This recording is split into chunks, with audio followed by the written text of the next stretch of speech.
Round 2 of the United Rugby Championship and Connacht's first home game tomorrow night at the Sports Ground. Connacht versus the Vodacom Bulls from Pretoria in South Africa. Both sides have been announced. Let's have a look at the team that Connacht have selected. 15, Tiernan O'Halloran. 14, John Porch. 13, Tom Farrell. 12, Tom Daly. 11, Mac Hansen. 10, Jack Carty. 9, Kieran Marmion. 1, Jordan Duggan. 2, Dave Heffernan. 3, Finlay Beelum. 4, Oisin Dowling. 5, Ultan Delan. 6, Cian Prendergast. 7, Jared Butler, the captain. And 8, Abraham Papali'i. With Jordan Duggan and Dave Heffernan coming into the front row and Abraham Papali'i at 8. There are 3 changes to the Connacht starting 15 from last week's game in Cardiff.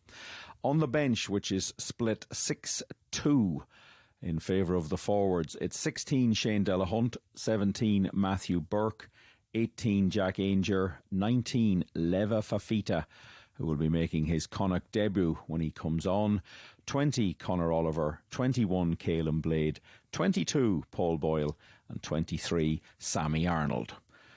And after that team was announced, I caught up with Connacht defence coach Mossy Lawlor to discuss the selection and the prospects for this match. Mossy Lawlor, assistant attack coach and skills coach for Connacht. We're going to talk about the Connacht side selected to take on the Bulls tomorrow evening at the Sports Ground. Mossy, I'm going to start by asking, how are you enjoying your new role in Connacht? A little bit of a change, but one that I'm really, really enjoying at the moment. Obviously, certainly didn't come into the role naive to professional rugby, but when you change from your academy job to a professional job, straight away you're talking about dealing with the difference between 15 players to 43 players. So straight away you can see that the workload increases, but it has been challenging. It has been exhausting at times, but very, very fruitful, and I can't credit the players enough for how much they've bought into what we're trying to achieve on the pitch. So it's been good. It's been good. Now, this game tomorrow, first home game in the URC. We're going to have hopefully about 3,000 people in the ground. Disappointing probably result last weekend. Some good bits in it in Cardiff. So how has this week gone for you in terms of setting up for the Bulls? Yeah, it's been really good. Boys have come back in really positive because I think what we said in our review, that the opportunity to win the game was there. I think we just let it slip ourselves. So there's a few reasons behind that, but ones that we certainly look to rectify this weekend. The challenge this weekend is certainly going to be different. The Bulls are coming with a lot of experience and a lot of big dudes, so we've got to be on our A game. But the fact that we're at home again with fans in the stadium, everyone is buzzing and really, really looking forward to it. Yeah, I was at their press conference this morning. They were talking, I think they're not underestimating the challenge ahead of them. They've made a few changes, but so have Connacht. There's 2 that stand out for me. Abraham Papali'i's come in at 8, and then Leva Fafita's on the bench. Now, you see these guys every day. Tell me, Leva Fafita, we haven't seen him yet in a Connacht jersey, but what are you seeing we've seen him on video, so what are you seeing when you're out there in the coaching situation? I think what you see on video is exactly what you get and exactly what you'll see tomorrow night, but Leva is just a really, really good person, highly skill set, really, really athletic, and just a really, really good professional as well. So really excited when he first arrived. He made his stamp on training straight away, so physical. You can see that by the stature in the man, but it was really unfortunate to get that finger injury. So obviously, as you said, he hasn't been in green yet, but really looking forward to getting him out because he's had a hell of a pre-season, so hopefully we'll be able to unleash him tomorrow night. Yeah, and Abraham as well. It strikes me that this is going to be a very physical game. You've set up on the bench 6 forwards, 2 backs. So it has the makings of the sort of tight tussle you expect against a South African team. Yeah, exactly. So as I said already, like we're going to be playing against a lot of big dudes, so we've got to match that physicality. But as we keep speaking about in our identity, we want to play fast as well. So fast just doesn't mean getting the ball to the backs. We've got to make sure that ball that's coming to the backs is lots of quality. So because of the size of the players that we'll be playing against, we just felt that 6-2 on the bench was probably right, just to keep 6 guys coming off the bench really, really fresh, to be able to keep winning that ball at the breakdown, keep showing up for our carry, so we can actually create opportunities for our identity to flourish. In relation to Abe, he's had another really, really positive pre-season. He came back from his break in really, really good condition, and he's been outstanding in pre-season. So the fact that we're able to select him this week is a massive credit to him. But again, it's another exciting one for ourselves too. You're talking there about quality ball, and with your role as the skills coach, if you're going to play at high speed, your skills have got to be absolutely on the money. Because I noticed in the Cardiff game there was some high speed stuff going on where it's all about trust, but it's also about having a real high skill set in your player group. Yeah, 100%, William. Yeah. Again, the way we've set up the play this year is it's not just saying the word fast. We're trying to live it every day in what we do. So when you play fast and you take that ball to the gain line, one, it stresses the defence, but at the same time, our skill level has to be at its highest as well. So, as I said, when I was talking about my job coming in, the boys have been really, really receptive to what we were trying to do, but it is challenging at the same time. So, it's not going to be perfect from word go.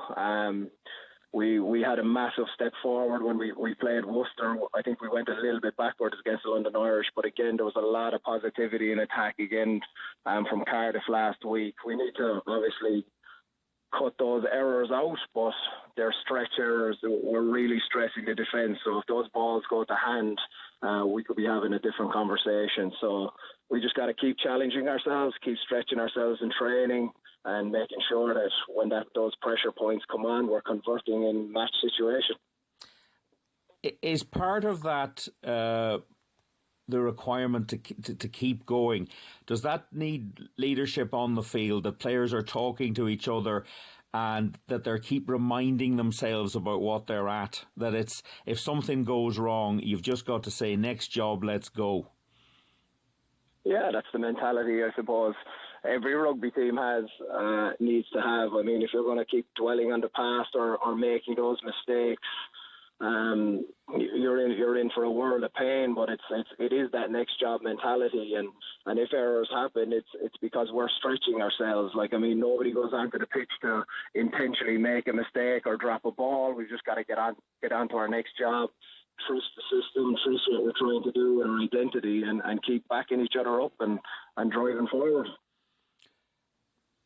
And finally, to win tomorrow night, what do you have to get right? What are you going to be looking for that says to you we're on the money tonight? Now we're going to get this job done.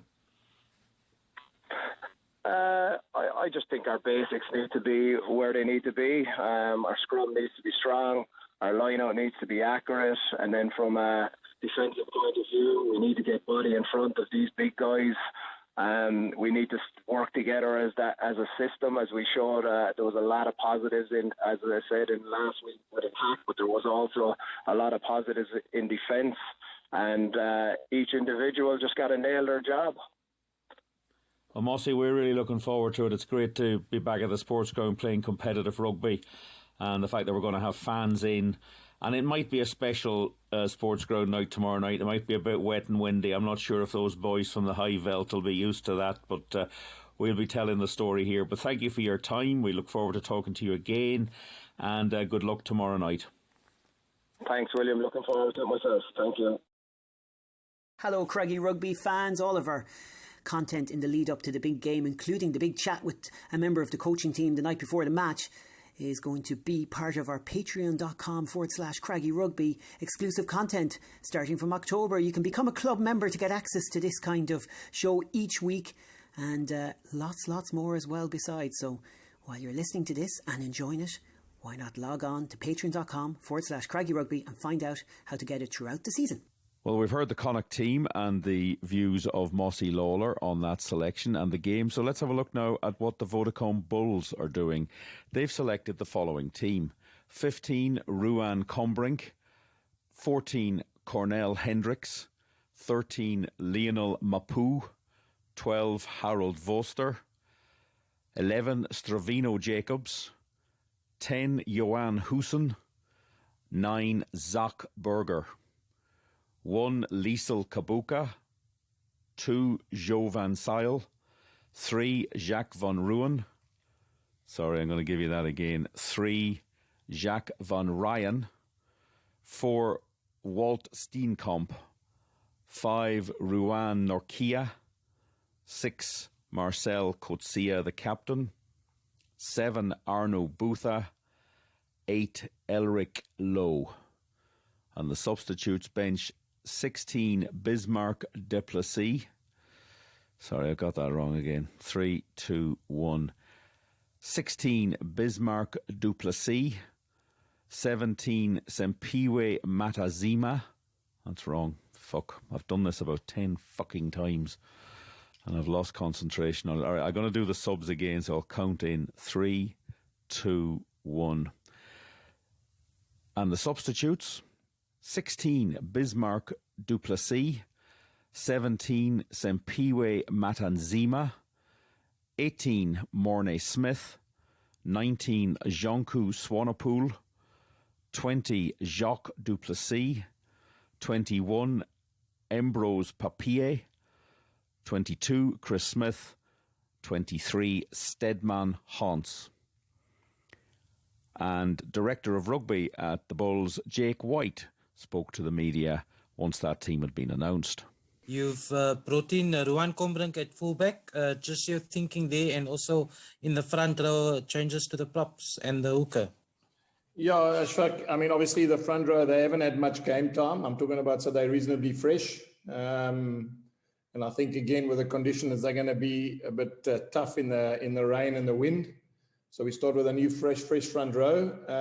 And then I think Combrink also is kicking game, left and right-footed options from the back, and his experience. And we always have to sort of give him some game time and see how he fits in. He hasn't really had much time, so we want to have a look at him.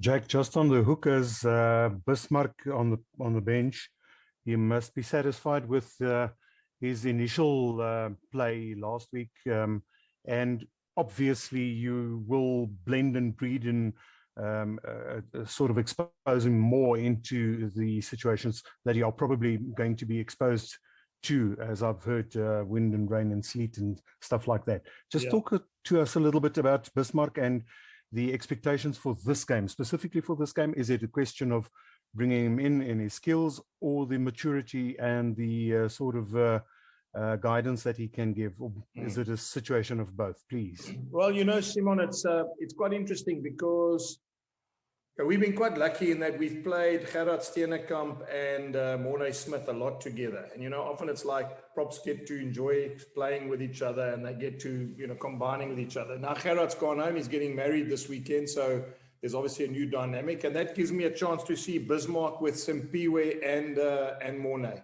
And saying that I've got him as a Springbok. I've got Ambrose on the bench as a Springbok. I just think, again, the experience of having those two guys at the back end of this game will be important. I mean, Bismarck, to be fair, probably, had it been any other game, I probably would have started him on the bench last week, Simon, but I thought a massive game in front of 38,000 people, Leinster, it was a good opportunity for him to get on the field and basically help the youngsters handle that pressure. So, this week he just slips back to the bench, but not for any other reason that I think we can actually use him at the back end of the game. I was actually wondering about the wind and the rain over the weekend. Will it be actually like a factor? Obviously, it will be, but is als julle ouens, ek moet sê, reg nou vir daai uitdaging van iets anders, rarig wind en reën, Jake? Ja, Marnus, kom ek stel dit so. Ek dink ek is ek ken vir Connacht, and I'm speaking Afrikaans now. Yes. Journals or English, but I was here and I know Connacht, and I've played here, and and I've coached against Connacht as well. It is one of those fields where it's very open. It's a little bit like UCT. You can struggle into a wind, and when you're with the wind, you've got to take advantage of it. So it's one of those games. I mean, obviously we're going to drive now to Galway, and we're going to go and have a look at it and get a feel for it. But having been there, I know that the conditions are a great leveler there, and you need some experience at the back end of a game. I suppose because of the fact that whatever's happening, either you've got dominance and you need to keep them out, or you're playing with the wind and you need to make sure that you keep them out of your half as well. So it's one of those ones where I think it's a bit like cricket, where we're playing a certain way, or batting first or fielding first is very important.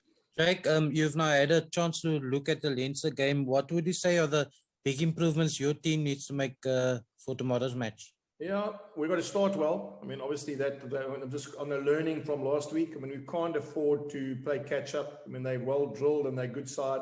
All these Irish sides, as I said to you.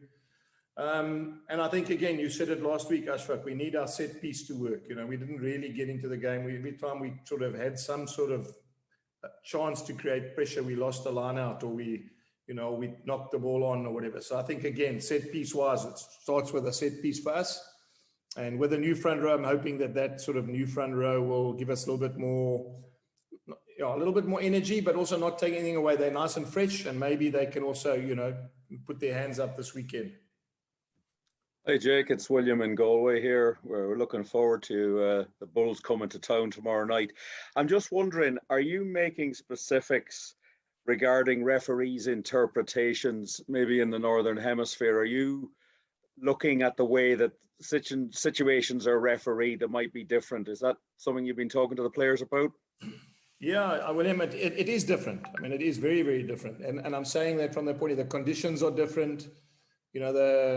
The way, I suppose, and I say significantly different for us, because we've also been locked in our bubble for like almost 16 months playing domestic rugby against each other, and having almost the same players, but also the same referees. Our referees have also been in a bar bubble away from home. I'm talking about the international referees. So it's not just the teams that have had to compete with each other. It's the same style of referee we've had week in and week out. So significantly different, yeah. But, I thought last week it was nothing we're not used to. It was nothing we haven't seen before. And I've actually, as I said, I quite enjoyed the way, Mike ref last week. And as I'm sure it'll be no different. And we've got to adapt. I think, again, if you want to be a good side, I think when I look again at the top sides in world rugby, the ability to adapt to the referee is also part of how you grow as a team. Jake, I'm just wondering, for fans in Galway who haven't seen the Bulls before, what's the ethos? What sort of rugby are you trying to play? What's the determining factor in how you actually approach the game? Yeah, William, I mean, it's an interesting question, because the DNA of the Bulls over the last 100 years is that they've always had big forwards. They've dominated with their forwards. They've basically, been good in the scrum and the line out as well. But I think, having coached around the world, I think that we don't want to move too much away from that. But I think there's more to the game now, and I think there's more for us, especially with the players we have outside the forwards, to play a different style and to add their skill sets to our team. I think, again, you'd appreciate it, because you come and you live in Galway. It's not always that easy on a field at 7:25 in the evening, if it's raining and the wind's blowing, for those skills to come to the fore. But I'm saying it as a broad vision of the Bulls, is so as to be a team that's good enough to play with our forwards and with our backs. And in certain games when you need to front up with your forwards, and it might be one of these games this weekend, then we must be able to do that. But next week or the following week, we could be playing on a 4G surface with the sunshine and at 5 o'clock in the evening or 3 o'clock in the afternoon. Then you've got to be a different team. You've got to find a way to play to other strengths. Just follow up on that, if that's okay. Yeah, I'll just follow up quickly on that. Is that a really good challenge for your players to have to adapt to this? That this is a real learning curve for them, and it's up to them to make the most of that opportunity? Exactly that, William. I mean, if you want to play Test rugby, and a lot of these boys have got some ambitions of playing Test rugby, the Test matches are always different. You could play a Test match in pouring rain. You could play a Test match in South Africa at 3 o'clock in the afternoon. You could play against the All Blacks. You could play against an Argentinian team that want to, play with their forwards and scrum and maul. So, yeah, this is just another opportunity for us as a young group, and I'm talking about specifically the players we have here, to see what it's like to play in a place like Connacht against, obviously against a team that is very, very adept and obviously very aware of what their strengths are. And I think, to be fair as well, you'd understand, William, they train, every day of the year in Galway to play that sort of game in that sort of weather. So, it's like a golfer that only trains or practices in the sunshine. It's not going to be the same when he's playing at St Andrews and the wind's pelting down and he's playing in the open. So, it's something we're going to have to learn. But as I said, if we stay in this Northern Hemisphere tournament, which we are, and we're going to play over November, December, January, February in the Northern Hemisphere, then we're going to get many, many more days like we're expecting to get tomorrow. So that's the teams and their reaction from their coaching organisations. The match is tomorrow night at the Sports Ground, 7:35 p.m. kickoff Irish time, and we'll have full reaction in our after-match podcast once the game's been completed.